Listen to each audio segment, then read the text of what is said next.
Aleluias, glória a Deus. Cadê aquele povo alegre e abençoado que estava aqui os outros dias? Glória a Deus. Aleluia, Jesus. É uma alegria estar aqui de novo com vocês nessa manhã, como todos os outros dias. Eu quero louvar e glorificar o nome do nosso Deus pela oportunidade que Ele nos concede de estar aqui nessa noite com essa responsabilidade diante de uma plateia tão seleta como vocês. Louvo e bendigo ao Senhor pela vida do pastor Admilson, que nos confiou, pela vida do nosso pastor presidente, pastor Gilson, que referendou, e nós estamos aqui para glorificar o nome do nosso Deus, amém?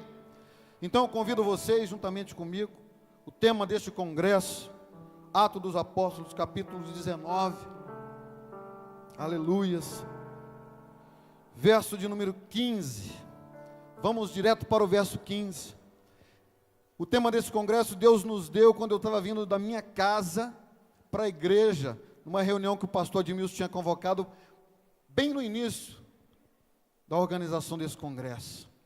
E o mesmo Deus que nos deu o tema desse congresso, também vai nos dar uma palavra para o nosso coração nessa noite. Aleluias. Diz assim: respondendo, porém, o espírito maligno disse: conheço a Jesus, e bem sei quem é Paulo, mas vós, quem sois? Repita comigo: vós, quem sois? Fala mais forte aí, meu irmão. Vós. Aleluia. Fecha a sua Bíblia, coloca no banco, toma o seu assento.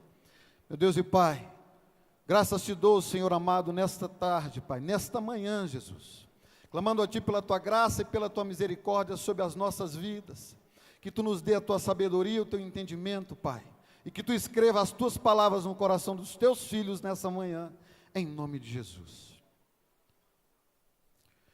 Meus irmãos, Satanás é revelado nessa passagem a sua estratégia, uma estratégia que ele usa há pelo menos 2000 anos, uma estratégia que ainda é eficaz até hoje no nosso meio e dentro da igreja. A estratégia de Satanás consiste em colocar em dúvida a minha e a sua identidade. Quando aqueles jovens tentam exorcizar aquele espírito maligno, o espírito maligno os confronta perguntando: quem vós sois? É claro que aquele espírito maligno sabia muito bem quem eram aqueles jovens, sabiam de quem eles eram filhos, sabiam a sua rotina, o que eles faziam, o que eles gostavam, porque embora Satanás não tenha a onipotência e onipresença de Deus, ele tem uma legião de fofoqueiros a seu dispor.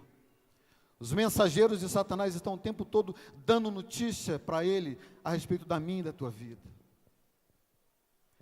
Satanás então quer colocar dúvida no coração daquele jovem acerca da sua identidade. E identidade nada mais é do que um conjunto de características que nos identificam, que provam que eu sou eu mesmo. Quando você chega num banco, numa repartição, qualquer lugar que você vai fazer algo, primeira coisa que te pedem é a sua identidade, para ver se você é quem você diz que é. Satanás não tem dúvida de quem você é, mas ele quer que você duvide de quem você é. Quando ele pergunta para aqueles jovens e diz: eu conheço Jesus, também sei quem é Paulo, mas vós quem sois? Eu não sei quem é você. Naquele momento ele implanta a dúvida no coração daqueles dois jovens, e no momento de vacilo, eles se questionam e se comparam. Satanás, de outras palavras, está dizendo: vocês não são, nem jamais serão como Jesus ou como Paulo. E naquele momento que a dúvida entra no coração daqueles jovens, Satanás parte para cima dele, os envergonha no meio do povo e eles fogem dali. A partir daquele dia, aqueles jovens nunca mais serão os mesmos. Eles deixaram de acreditar na capacidade de exorcizar aqueles demônios.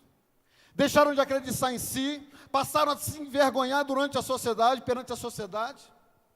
perderam a sua identidade, perderam a sua característica. Muitas vezes nós somos confrontados acerca da nossa identidade. A Bíblia fala que Jesus jejuou 40 dias no deserto, e no final desses 40 dias, Jesus teve fome.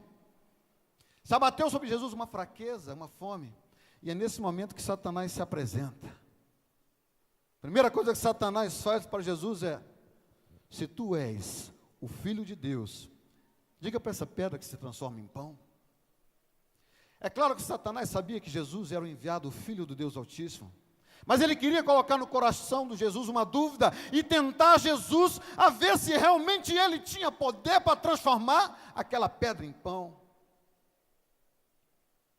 E Satanás, ele vai nos colocar nessa mesma situação no momento da nossa fraqueza, quando nós estivermos mais fragilizados na nossa vida. Porque ele quer afetar a minha e a sua identidade. Se eu perguntar para você, você conhece o irmão João da Silva? João da Silva, existem milhares de João da Silva no Brasil, milhões de João da Silva no Brasil. Como é que eu vou saber qual João da Silva o senhor está falando, pastor? João da Silva, filho do irmão Joaquim, da irmã Ana, casado com a irmã Gorete, que congrega lá em Águas Lindas, na igreja do pastor Admilson. É um jovem de uns 20 anos. Ah, esse aí eu conheço. O que distingue a mim de você é a nossa paternidade, a nossa filiação. Porque podem ter dois João da Silva com o mesmo nome, nascido na mesma cidade, que congregam na mesma igreja, mas serão de pais diferentes. E é isso que comprova que eu sou eu, e você é você, embora tenhamos todos esses atributos que nos identificam. E Satanás quer tirar de mim e de você justamente isso, a minha e a sua paternidade, a minha e a sua filiação. Ele quer romper a paternidade de Deus em relação a mim e a sua vida. Ele quer fazer com que eu e você questionemos se realmente nós somos filhos do Pai. Qual o tema desse congresso? Mais alto. Qual é o tema desse congresso? Dizem que eu sou criatura de Deus, fui criado por Ele, e que Deus criou todas as coisas perfeitas. Mas se Deus criou tudo perfeito, por que Ele me criou com tantas falhas, com tantos problemas, com tantas deficiências? Será que realmente eu sou criatura de Deus? Dizem também que Deus é o meu Pai. Mas se Deus é meu Pai, por que Ele permite que eu sofra? Dizem que Deus me ama. Mas se Deus realmente me ama, por que Ele permite que me apontem, que me acusem, que me machuquem, que me firam? Eu começo a questionar e a comparar minha vida com a vida do meu irmão. Porque a vida do meu irmão é melhor que a minha. O meu vizinho tem carro do ano, mora bem, viaja todos os anos, todas as férias do ano ele viaja.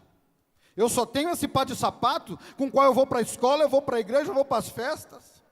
Eu só tenho essa roupa. Eu guardo ela para usar na Santa Ceia.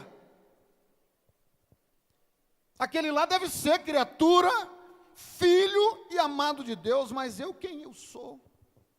Eu não sou ninguém. Eu não posso nada, eu não vou chegar a lugar nenhum.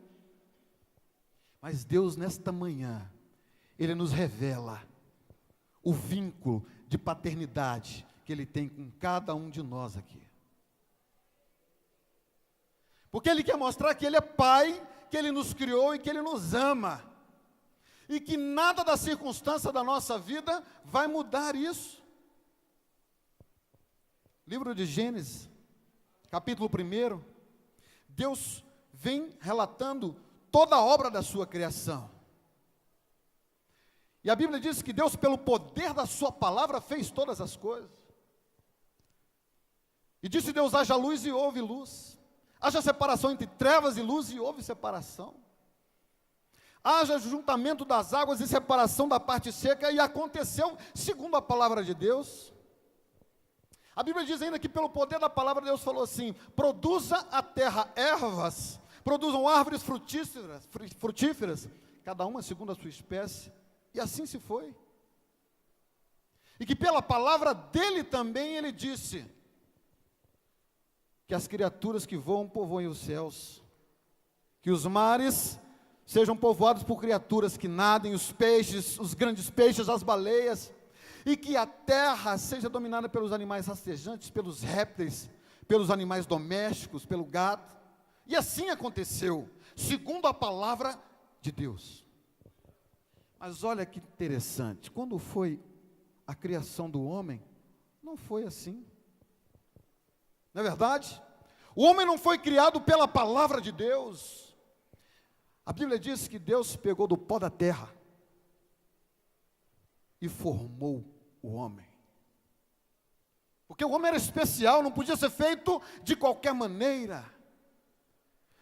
Deus pegou o pó da terra, formou o homem e soprou em suas narinas o fôlego da vida. Agora nós vamos começar a entrar no mistério de Deus, a respeito dessa paternidade que Ele tem comigo e com você. A Bíblia fala, há 6.000 anos atrás, o que a ciência só descobriu mais recentemente. A ciência, mais precisamente a química orgânica, descobriu que eu e você, o meu corpo e o teu corpo, ele é feito, constituído principalmente de 2 elementos, o oxigênio e o carbono. São 2 elementos químicos mais abundantes no meu corpo e no teu corpo. Então, meus irmãos, Deus pegou um punhado de carbono no chão, formou o homem, e aquele homem estava lá deitado perfeito, coração, pulmão, rim, fígado, cabelo, olhos, tudo perfeito, e Deus soprou o oxigênio em suas narinas e deu o fôlego de vida. Nós somos basicamente carbono e oxigênio. Segundo a palavra do Gênesis,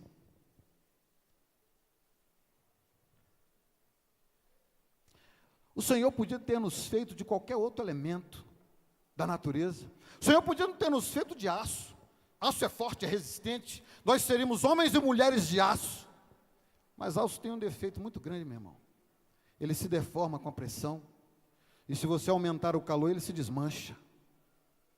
Deus podia nos ter feito de pedra, de rocha. Seríamos igual aquele super-herói, o Coisa, do Quarteto Fantástico. Mas a pedra também tem um problema. Se você colocar pressão, ela se rompe, se destrói. E se você aquecer muito, ela também se desmancha e vira lava.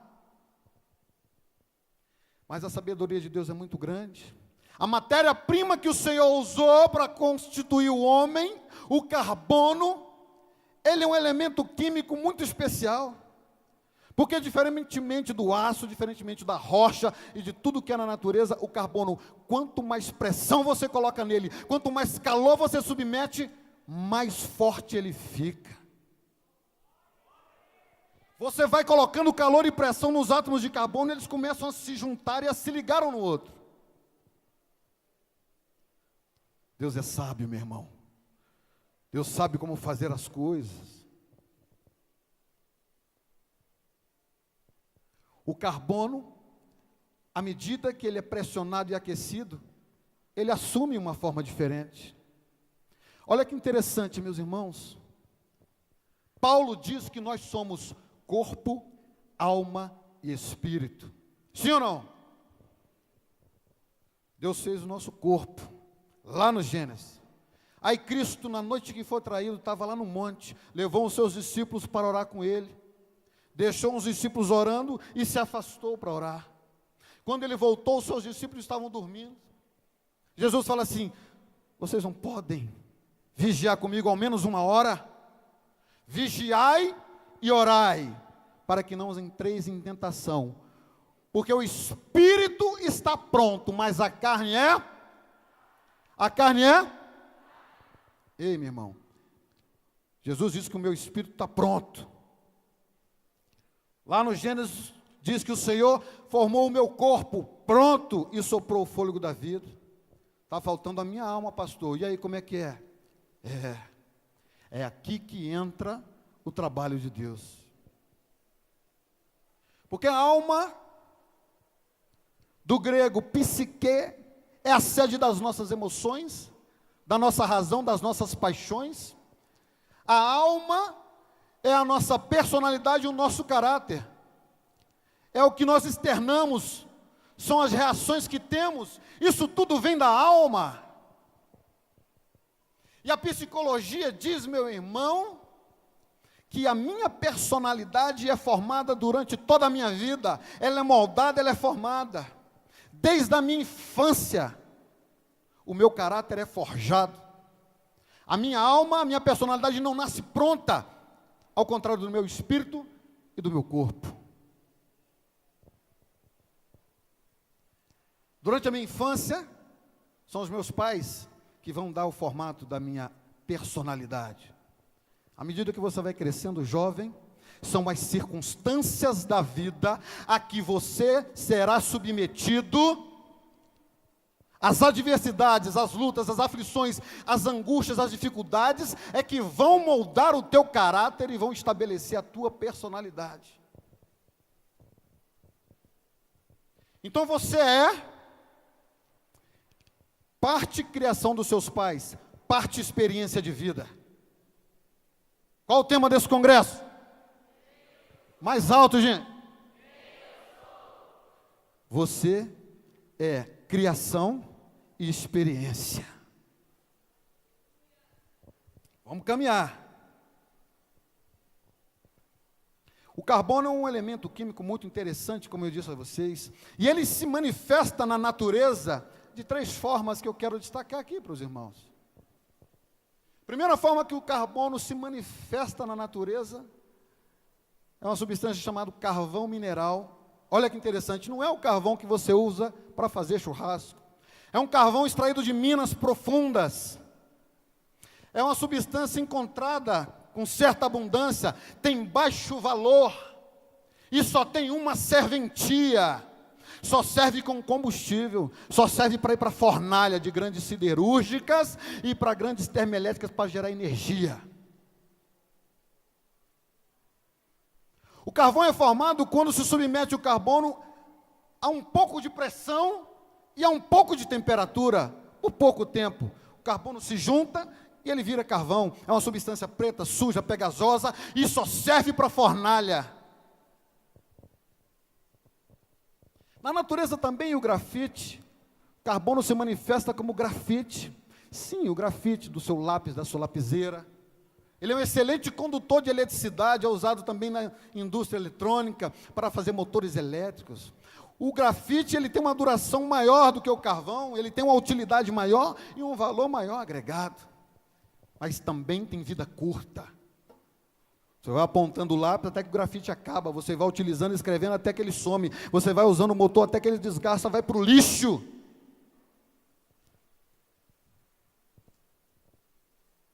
O homem carvão é aquele, meu irmão, que não aguenta muita pressão na sua vida. É aquele que nasce e os pais lhe dão tudo. Os pais lhe dão presentes, lhe dão roupa, lhe dão sapato. Ele não valoriza nada. Ele não precisou fazer nada para merecer. O carvão é aquele que começa a trabalhar, na primeira dificuldade do emprego ele pede para sair. É aquele que se casa, não aguenta a primeira discussão, ele se separa e volta para a casa dos pais. O carvão não tem capacidade de administrar dificuldades. Esse é o homem carvão. Nasceu para ir para a fornalha, tem vida curta. Aí tem o homem grafite. O grafite, ele aguenta mais um pouquinho de luta, de dificuldade.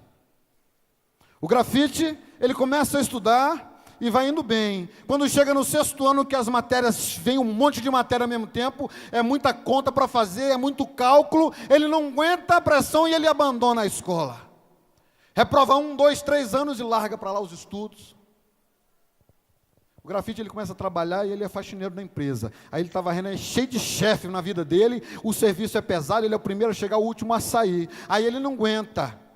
Com 3 meses ele sai. Antes de acabar o período de experiência, ele pede para sair, porque ele acha que ele não nasceu para aquilo ali. Ele se casa, o casamento está uma maravilha. Aí vem o primeiro filho, as dificuldades financeiras aumentam, ele se separa, porque ele não aguenta o problema do casamento, ele não aguenta o problema de relacionamento. Esse é o grafite. Tem até alguma serventia, mas tem vida curta também, meu irmão. tem até algum valor, mas não chega em lugar nenhum, nunca termina nada do que começa. Começa uma faculdade, no 4º semestre abandona o curso, porque ele não consegue conciliar o trabalho durante o dia e a faculdade à noite. Carbono não tem capacidade, porque, meus irmãos, se nós não toleramos as dificuldades e adversidades da vida, nós não desenvolvemos em nós uma característica muito importante, chamada resiliência. Resiliência é a capacidade do ser humano em suportar situações adversas, em aguentar pressão, em aguentar as adversidades, em aguentar toda sorte de luta que vai vir na tua vida. Mas quando você submete esse mesmo carbono, meu irmão, a uma pressão milhares de vezes maior do que a que nós temos aqui na superfície, a uma temperatura milhares de graus maior do que a que a gente tem aqui, meu irmão, esse carbono, ele vai se unindo de tal forma que ele se torna o diamante. Uma pedra preciosa, uma pedra valiosa, uma pedra cobiçada, que possui um brilho glorioso, uma transparência sem igual. E o diamante tem uma característica que o difere de todas as outras substâncias encontradas na face da terra. O diamante é a pedra mais dura que existe na natureza. É a substância mais dura que Deus criou. Nada fere um diamante, nada arrisca um diamante, nada machuca um diamante. Ninguém dá conta. Somente um diamante consegue riscar outro diamante. Somente um diamante consegue machucar outro diamante. Somente um diamante consegue ferir outro diamante. Diamante é aquela pessoa que nasceu num lar humilde, um lar muito simples. Estudou em escola pública, passava privações dentro de casa, tinha um monte de irmãos, ia para a escola com dificuldade, sofria bullying, era chicalhado, era malhado, mas terminou com muito custo o estudo, terminou o ensino médio, se esforçou, estudou, passou na prova do Enem, com méritos entrou na UNB, vendia salgadinho, docinho, bolinho que a mãe fazia para pagar os livros, o material didático, se formou, hoje é um grande profissional. Esse é o diamante, não se intimidou diante das suas dificuldades, das suas lutas, das suas aflições. Esse é o diamante, aquele que perseverou apesar de todas as circunstâncias. E eu falo isso para você jovem, porque você hoje ainda está debaixo da guarda dos seus pais, mas daqui a meia hora o mundo te espera.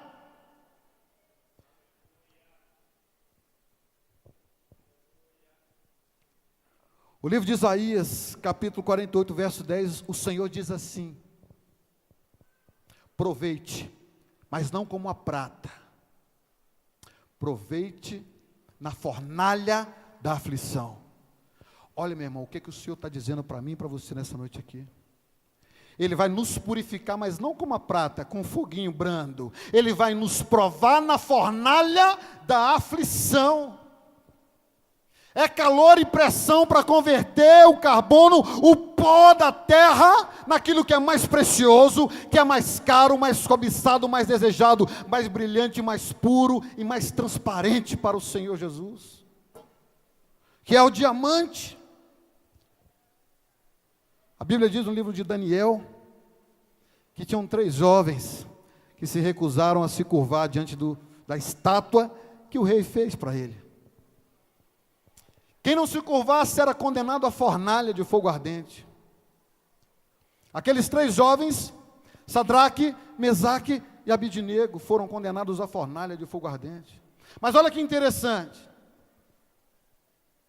Quando o rei mandou colocar eles na fornalha, ele falou: epa, peraí, não é qualquer fornalha não. Essa fornalha aí é para carvão e para grafite. Manda aquecer a fornalha 7 vezes mais. Aproveite na fornalha da aflição. Ei, meu irmão, para o crente, a fornalha tem que ser aquecida 7 vezes mais, porque só muito calor, só muita pressão para converter o que é reles, o que é descartável, o que tem vida curta, naquele que tem vida eterna, naquele que dura para sempre, naquele que tem o brilho e a glória do Senhor Jesus. Aí lança os 3 na fornalha. A Bíblia diz que os homens que jogavam aqueles jovens na fornalha morreram também o calor. Mas eles saíram de lá purificados, glorificados pelo poder do nome de Jesus. A Bíblia ainda diz assim, meus irmãos, lá em João 6,33, o Senhor Jesus diz para nós assim: tenho-vos dito isso para que em mim tenha paz. No mundo tereis aflições. Tereis lutas, dificuldades, provações, privações, pelejas, acusações, mas tem de bom ânimo, tem de perseverança, persevere, suporte, aguente, tolere, porque eu venci o mundo, e em mim vocês também têm condições de vencer. Quantos conhecem a cidade do Núcleo Bandeirante aqui? Quantos já foram lá no Núcleo Bandeirante? Pouca gente foi lá no Núcleo Bandeirante, né? Morou lá. Eu também morei lá. O Núcleo Bandeirante foi uma das primeiras cidades aqui do Distrito Federal. Os consultores da cidade moravam lá. Lá no Núcleo Bandeirante tem uma feira permanente. Uma feirinha. E abaixo dessa feira permanente do Núcleo Bandeirante, tem um setor de oficinas. E no final desse setor, na última rua, que fica virado para o córrego lá, há 30 anos atrás, cerca de 30 anos atrás, essa rua era repleta de oficinas de serralheria. Era uma oficina do lado da outra, porque naquela época tinha muita demanda. Serralheria, para quem não sabe, é que fabrica essas grades, essas janelas, portões, toda essa obra de aço é feita em serralherias. E era uma serralheria ao lado da outra, porque tinha muito serviço, muita demanda. E lá no meio tinha uma serralheria muito especial, chamava Oficina do Espanhol. Por óbvio que o dono tinha vindo da Espanha e morava no Brasil. Você chegava nessa oficina do Espanhol, logo na frente, ela não se diferenciava em nada das outras. Muitas delas não tinham nem placa de identificação. Era aquele monte de ferro, de grade de tinta, aqueles cavaletes do lado de fora. Quando você chegava lá na oficina do Espanhol, do lado de fora você já via um jovem, negrinho, baixinho, cabelo tonhonhon, vestindo uma calça de tergal toda poída, um sapato todo lascado, uma camisa de manga curta com um bolsinho do lado, com 2 canetas. Você não identificava a cor dessa camisa. Mas quando ele sorria, você via os dentes brancos, aquele sorrisão do Bené. O nome dele era Bené. Bené era jovem, ele era o ajudante de serralheiro, ele não era serralheiro. Bené era o faz tudo da oficina. Bené limpava a oficina, ele pintava as peças, ele parafusava, ele desparafusava, ele fazia a organização do escritório, ele pegava a ferramenta, botava no caminhão, ele pegava os maquinários, colocava lá, amarrava a grade, tudo, ia para a obra com eles, buscava marmita, levava marmita, pagava a conta, ia no fornecedor, comprava material. Era o nome mais ouvido naquela oficina, era do Bené. Bené faz isso, Bené faz aquilo. Aí você entrava naquela oficina, logo dentro da oficina já tinha um cavalete onde ficava um outro serralheiro. O nome dele era Luiz. Luiz era um serralheiro profissional. Fazia portas, janelas, grades. Era um serralheiro dentro da média. Conhecia o ofício. Trabalhava bem, era um homem bom, um cara muito legal. E aí, à medida que você entrava na oficina, mais no fundo, tinha outra estação de trabalho, e lá ficava o melhor funcionário da empresa. O nome dele era Itamar. Itamar era um serralheiro de mão cheia. Obras mais complexas, de mais acabamento, só o Itamar fazia. Naquela região, quando alguém precisava de um serviço melhor, as outras oficinas mesmo diziam: esse serviço aí só o Itamar faz. Procura ele lá na oficina do Espanhol. O Espanhol se orgulhava do seu funcionário porque era o diferencial competitivo dele. Ele tinha esses 3 funcionários. Itamar era muito bom, muito orgulhoso. Mas chegou um momento que uma crise se abateu naquela região. Dificuldade financeira os serviços escassaram. E aí muitas oficinas fecharam as portas porque não tinham serviço, não conseguiam pagar as contas. Mas o espanhol manteve firme porque ele tinha o melhor funcionário da região. Então ele pegava aqueles principais serviços. Mas chegou um dia que até a oficina do espanhol passou por dificuldades. E o espanhol se viu numa difícil posição de tomar uma decisão. Ele precisava demitir um dos seus 3 funcionários para manter saudável as finanças daquela empresa. Aí ele pensou, se eu demitir o Itamar, as finanças da empresa vão ficar boas, porque o salário do Itamar era alto. Resolvo o problema na finança da empresa, mas eu perco o meu diferencial competitivo. E se eu der as contas dele aqui, outro contrato, eu nunca mais vou ter ele de volta aqui. Não posso demitir o Itamar. Vou dar as contas do Bené. Mas Bené ganha tão pouco que não vai nem fazer diferença nas finanças da empresa. Então a solução ficou clara para o espanhol. Luiz ganhou as contas. Luiz era um serralheiro mediano, sabia fazer o serviço, conhecia do ofício, mas era facilmente substituível. Qualquer momento que a coisa melhorasse, ele podia contratar outro com a mesma qualidade do Luiz para o lugar dele. Então o espanhol continuou com os 2 funcionários. E a luta se acirrou, dificuldade financeira, e começava a chegar cliente reclamando na oficina do prazo que não foi entregue, do produto que não foi entregue. Era cobrador, os fornecedores mandando cobrança, era carta, era conta de luz, conta de água para pagar, condomínio, aquela luta. Mas o espanhol tinha uma habilidade. Quando chegava aqueles clientes furiosos na oficina, ele levava para o escritório, conversava e tal, e saía abraçado com o cliente sorridente. Não tinha resolvido o problema do cliente não, mas o cliente saía satisfeito com a resposta. Mas o espanhol estava ficando velho. Aí ele falou assim, vou vender essa empresa, não aguento mais trabalhar. Aí um dia ele chega na oficina, chama o Itamar para o escritório, fala, Itamar, eu tomei uma decisão, você é o melhor serralheiro dessa região aqui, e eu quero vender a oficina. Eu quero vender a oficina para você. Eu sei que você não tem esse dinheiro todo, mas eu quero que você vá trabalhar. E com o dinheiro do seu trabalho aqui na oficina, você vai me pagando aos poucos. Não tenha pressa. Chegou o momento de você ser dono do seu próprio negócio. E o Itamar, sem pensar 2 vezes, sem pestanejar, virou para ele e disse, Deus me livre de assumir tal responsabilidade. Eu é que não aguento ouvir encheção de saco de cliente, de fornecedor, de funcionário. Eu não quero isso para a minha vida.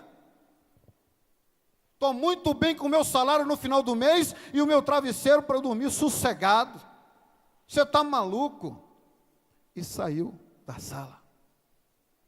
O espanhol não acreditou naquilo que ele ouviu. Mas a oficina era pequenininha e o jovem Bené, aprendiz de serralheiro, estava ouvindo tudo. Um fogo acendeu no peito, no coração de Bené. Quando Itamar saiu, ele entrou na história e falou assim, eu fiquei sabendo que você quer vender a oficina, eu quero comprar. Bené não tinha nem o que comer em casa. O espanhol riu e falou assim, rapaz, Bené, você nem serralheiro é. Eu conheço tudo aqui dessa oficina. Sou eu que faço tudo aqui. Eu sei como compra, eu sei quanto paga, eu sei onde faz, onde não faz, eu sei como é que leva para a obra, eu consigo administrar tudo isso aqui, vende para mim. Eu vou contratar profissionais, eu não preciso saber fazer tudo, mas eu sei gerenciar isso aqui. E o espanhol ficou meio assim, mas arrendou a oficina para ele. Falou assim, eu vou alugar essa oficina para você, com tudo que tem dentro, para a gente ver se você consegue. Fecharam o negócio, Bené saiu todo sorridente do escritório.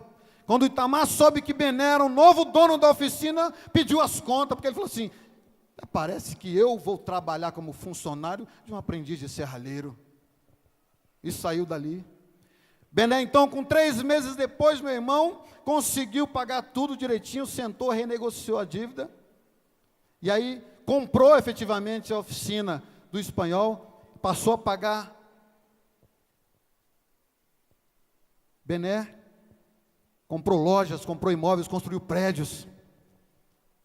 Ainda hoje, se você for lá nesse lugar que eu estou te falando, perguntar onde é que fica a oficina do Bené, você vai achar.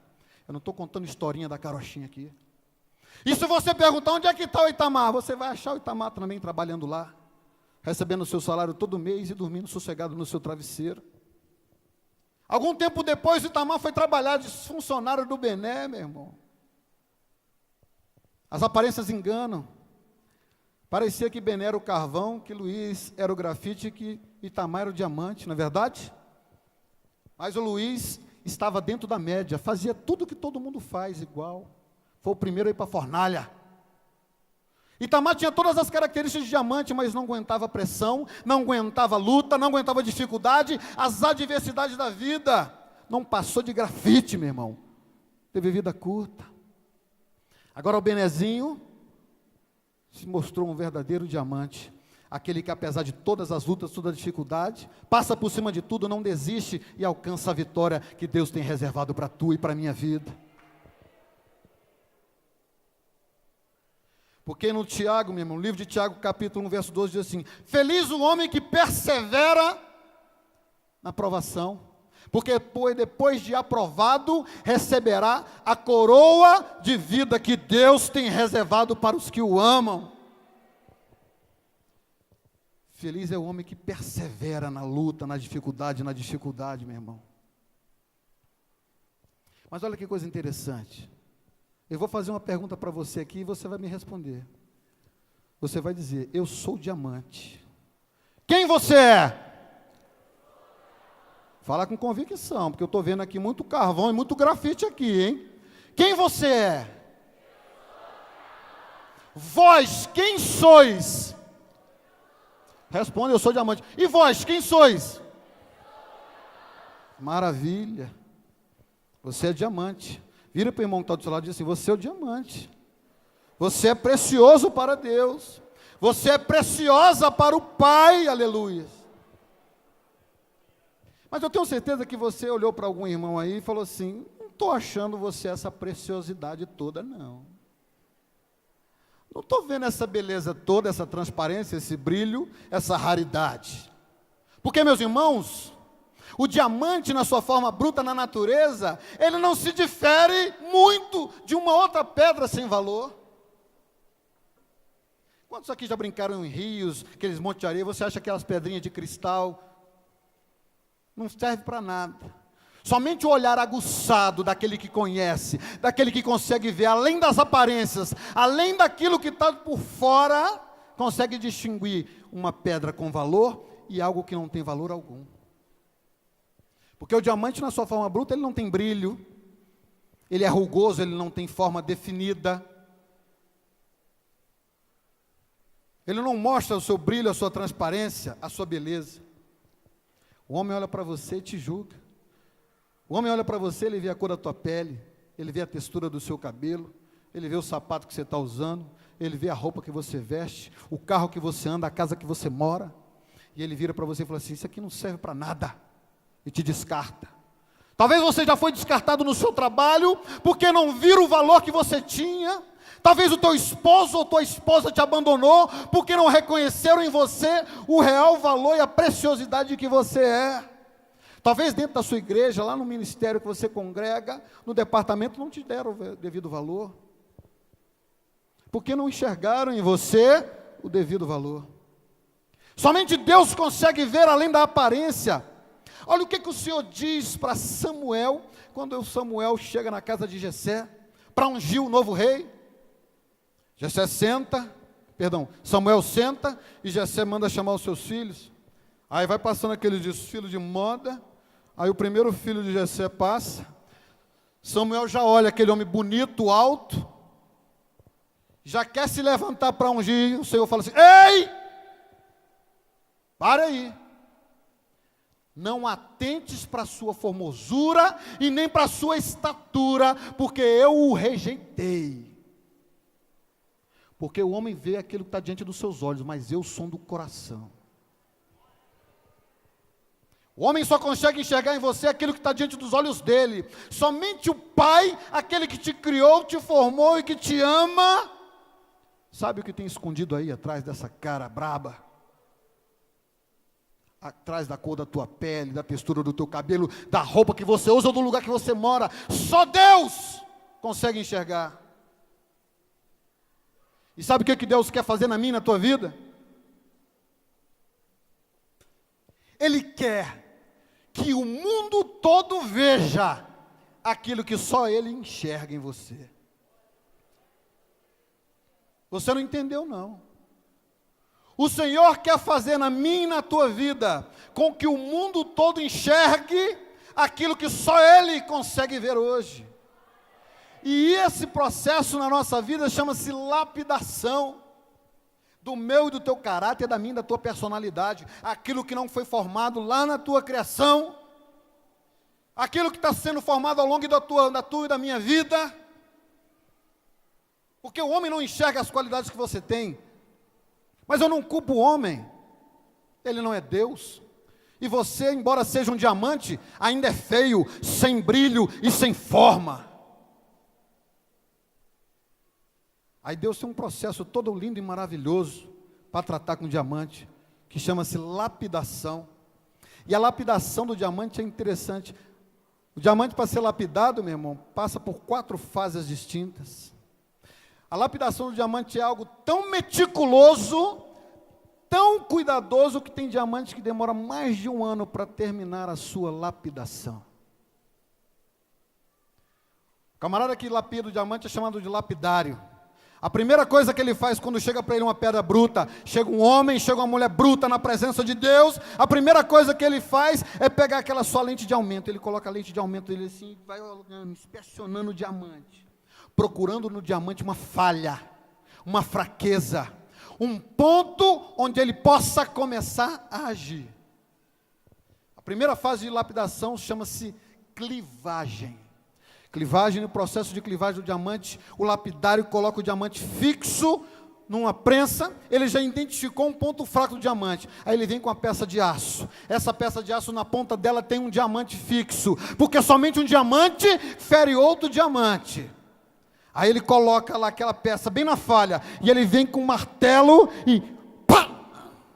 Uma pancada só, seca, no ponto fraco daquela pedra, e ela se parte em 2. Aí Jó vem e fala: o que eu mais temia me sobreveio, o que eu mais receava me aconteceu. É no meu e no teu ponto fraco que começa o processo de lapidação do Senhor Jesus. Qual é a tua fraqueza? É a tua vida financeira? Você não suporta dívida? Aí de repente, pá, uma pancada na tua cabeça, o mundo desaba, você tem que vender tudo para pagar as dívidas. Estava tudo indo tão bem. Tu recebeu uma pancada de Jeová, foi bem o teu ponto fraco. Qual é o teu ponto fraco? É relacionamento? Estava tudo caminhando e pá, teu marido sai de casa, tua esposa te abandona, o teu noivado é cancelado. Teu ponto fraco é o quê? Na saúde? Um filho teu se adoece, tem um diagnóstico negativo do médico, coisa ruim, abala a família, você levou uma pancada que você não esperava, naquilo que você mais temia. Porque o que Jó mais temia e mais cuidava, o ponto fraco de Jó eram os seus filhos. Todos os dias ele orava pelos seus filhos e oferecia sacrifício a Deus, para se acaso eles tivessem pecado contra o Senhor. É no teu ponto fraco que começa a lapidação do Senhor Jesus. Aleluias. O segundo processo ao qual o diamante é submetido chama-se desbaste. Nesse processo, meu irmão, o lapidário começa a arrancar lascas dessa pedra.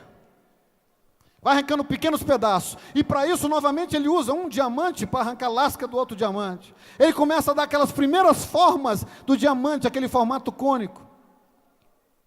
Aí você está caminhando e pá, uma luta aqui, pá, outra luta ali. São pequenas pancadas para você começar a assumir uma forma de diamante. Você vai levando pancadas na sua vida. É de luta em luta. É caindo e levantando. Aleluias. Porque diz assim, Oséias 6, capítulo 1, verso 2, diz assim: vinde, tornemos ao Senhor, porque Ele nos despedaçou e nos sarará. Fez a ferida e ligará, nos ressuscitará e viveremos diante dEle. É o processo de Jeová desbastando a minha e a tua vida. O Senhor está tirando de mim e de você tudo aquilo que nos torna feio, tudo aquilo que nos torna depreciável, tudo aquilo que está escondido, que esconde o que temos por dentro. E nós não entendemos, Mas Deus, Ele nos dá um processo de lapidação. Ele vai tirando aquilo que não muda a tua vida para o bem, senão para o mal. Aquilo que te confere uma estranheza, uma feiura. Aquilo que não te dá o brilho e a transparência perfeita do diamante. E aí a terceira fase de lapidação desse diamante chama-se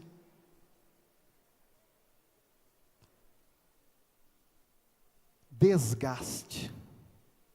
Quantos já ouviram falar na palavra desgaste na sua vida?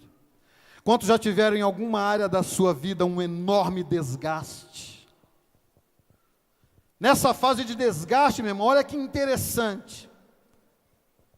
O diamante já tem uma forma semelhante, uma forma cônica, mas ainda não tem brilho, tem muitas arestas, ainda tem muita coisa para parar.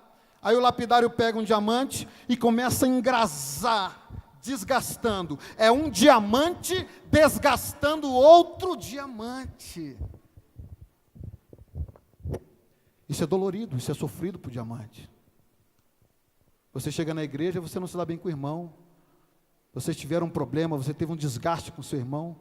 O seu casamento está indo de mal a pior porque você está com desgaste com a tua esposa. No teu trabalho você está perigando ser mandado embora porque você se desgastou com o seu chefe, com o seu gerente.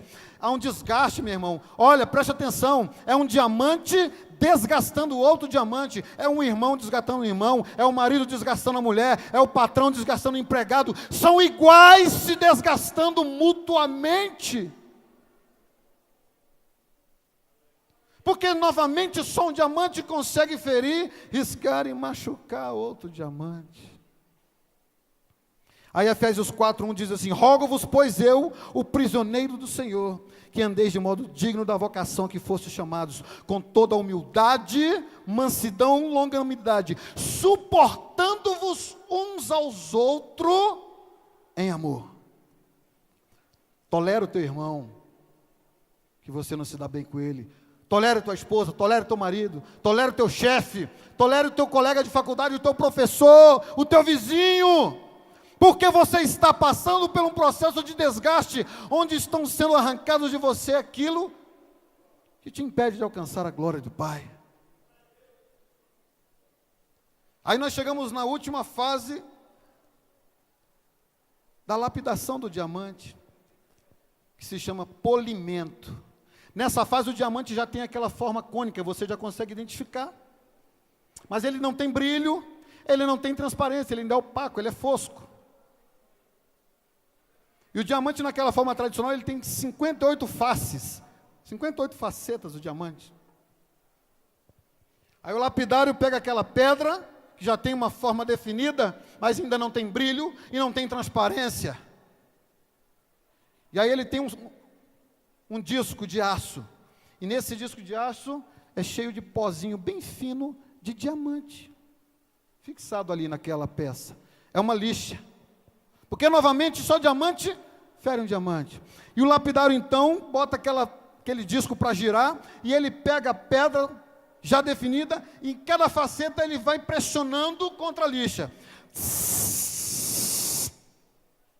E à medida que ele pressiona contra a lixa, o atrito aquece aquela pedra. E o lapidário tem que ter cuidado, porque se aquela pedra esquentar demais, ele estraga aquela pedra. E aí ele pressiona, quando aquela pedra está quente demais, ele tira e derrama sobre ela azeite. Ele derrama sobre ela o azeite. O azeite resfria a pedra sem danificá-la. Por que ele não joga água, pastor? Porque a água ia danificar a pedra. Mas o azeite tem uma propriedade tão especial que ele resfria a pedra sem danificá-la. Há momento na minha e na sua vida, meu irmão, que nós somos pressionados, que a coisa esquenta de tal forma que a gente pensa que vai ser destruído. Aí o Senhor vem com seu azeite. O azeite da unção, a unção que despedaça o jugo, que impede que sejamos consumidos.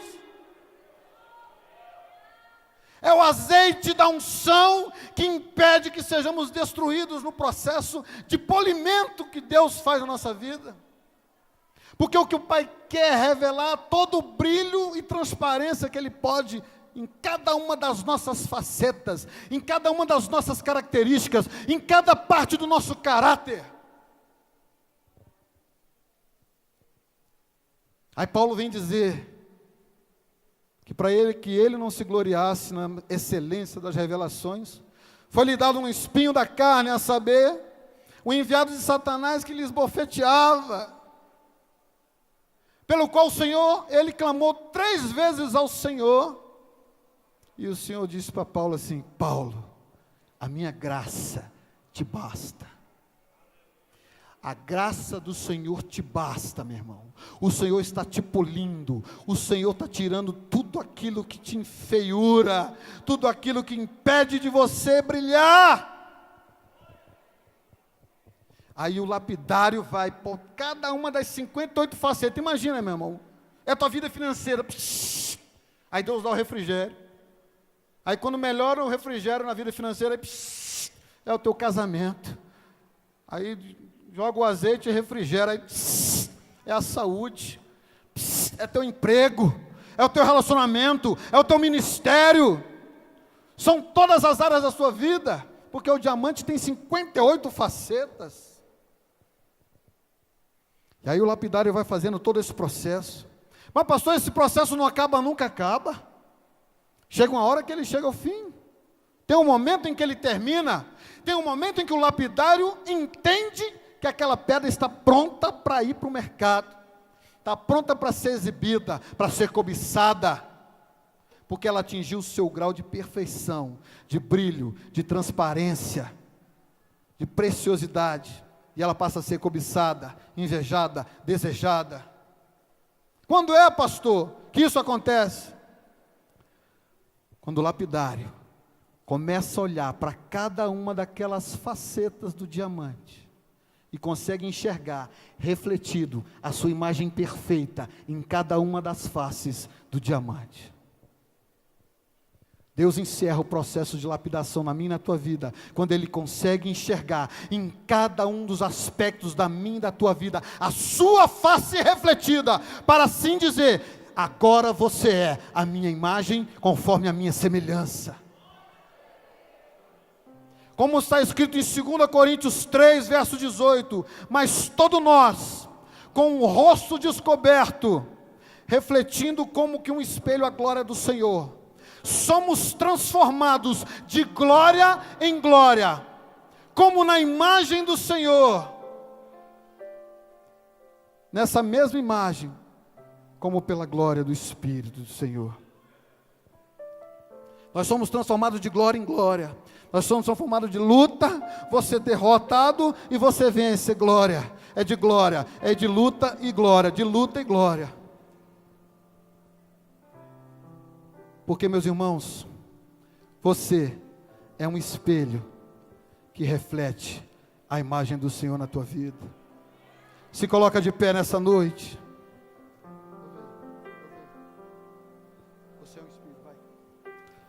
Você é um espelho que reflete a glória do Senhor. Agora você atingiu o grau de pureza. E agora todos conseguem enxergar em você aquele valor e aquela preciosidade que só o Pai via. Agora todos veem seu brilho. Nossa, mas fulano era tão brabo, não aguentava desaforo, agora está uma bênção na igreja. Nossa, mas aquele irmão era uma treva, vivia nas drogas, nos vícios, agora está usado e usado pelo Espírito Santo do Senhor.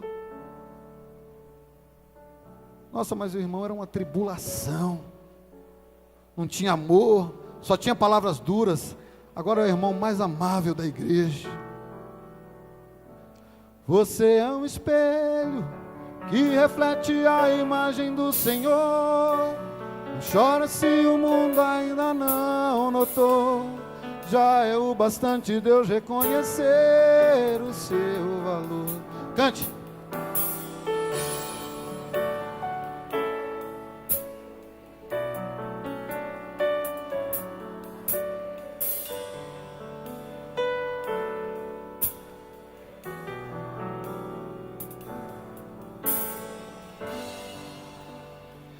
Esse Deus maravilhoso está aqui em nosso meio.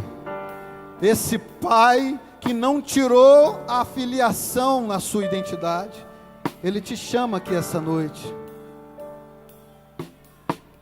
Ele quer te abraçar, Ele quer cuidar de você, Ele quer derramar sobre você o óleo da unção, o refrigério sobre a tua vida. Saia desse seu lugar e venha receber o abraço do Pai. Você que está afastado do caminho do Senhor, se você tem algum irmão que está do seu lado e que você sabe que ele está afastado, ou que ele ainda não aceitou Jesus, diga para ele: você é precioso para o Pai, você é preciosa para o Pai. Vem aqui na frente que eu quero orar pela tua vida. O Senhor quer derramar sobre você a sua unção.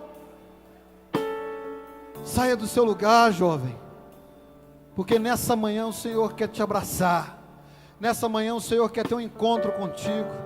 Aplauda o nome do Senhor, aplauda o nome do Senhor, aleluia, Jesus. Glórias a Jesus. Tem mais alguém nessa noite, nessa tarde, nessa manhã? O Senhor está te chamando. O Senhor quer sarar as tuas feridas. O Senhor quer cuidar de ti, aleluias. Ele está te chamando. Não se intimide, aleluias. Não aceite a acusação de Satanás sobre a tua vida, porque ele está perguntando: quem vós sois? E você sabe nesta manhã que você é escolhido e escolhida do Pai. Você é precioso e preciosa para Ele. O homem não enxerga, mas Deus vê o que está dentro do teu coração. Saia do teu lugar e venha aqui receber essa bênção de Deus na tua vida. Venha receber a unção do Senhor, aleluia. Glórias a Jesus. Estenda a sua mão para cá. Como é o nome do seu jovem? Como é o nome dele, pastor? Estenda a sua mão aqui para o irmão Salim, aleluia. Vamos orar pela vida dele. Meu Deus e Pai, graças te damos pela vida do teu servo Salim, ó Deus eterno. Eu peço a ti pela tua graça e pela tua misericórdia da vida dele, ó Pai, que tu unja, que tu fortaleça, Pai, porque sabemos que tu tem forjado o teu servo na fornalha da aflição, mas nessa manhã, Senhor, ele entrega a sua vida a ti, ó Deus amado, que é aquele que forja, aquele que cuida, aquele que forma, aquele que lapida, mas também aquele que dá o refrigério, aquele que derrama sobre ele a sua glória. Meu Deus, toma a vida dele em tuas mãos, guarda ele de todo mal, Pai, livra ele de tudo aquilo que não provém de ti, ó Senhor, que ele ande em seus caminhos, que ele supere e suporte todas as privações e as provações da vida, com ânimo, com perseverança e acima de tudo com fé e com a certeza de que tu tem preparado para ele é o melhor dessa terra. Oh Senhor, abençoa o teu filho, em nome de Jesus, amém, Jesus. Aplauda o nome do Senhor.